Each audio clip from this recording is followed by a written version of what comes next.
আসসালামু আলাইকুম। আজকে আমরা 3 অঙ্কের বর্গের ম্যাজিক দেখাবো আর কি। 3 অঙ্কের বর্গ, 3টে অঙ্ক লিখবো আমরা। 3টি অঙ্কের মধ্যে হচ্ছে এখানে 300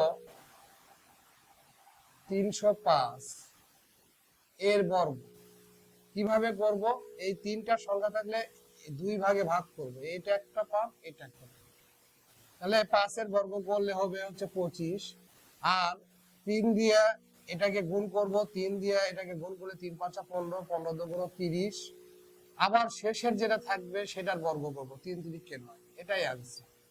এখানে যদি লিখি আমরা 213 এর বর্গ যদি করি, তাহলে বললাম এই 2 ভাগে ভাগ করব।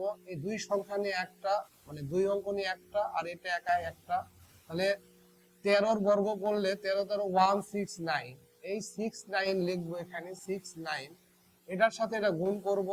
2 দিয়ে 13-কে গুণ করলে 13 দুগুণ 26, 26 দুগুণ 52, 52 আর হাতের এই যে 1 থাকে, 52 আর 1 53, 3 হাতে থাকে কত? 5। 53 লিখলাম, আর 2 এর বর্গ করলে হবে হচ্ছে 4। এটাই आंसर। 4 3 7 এর বর্গ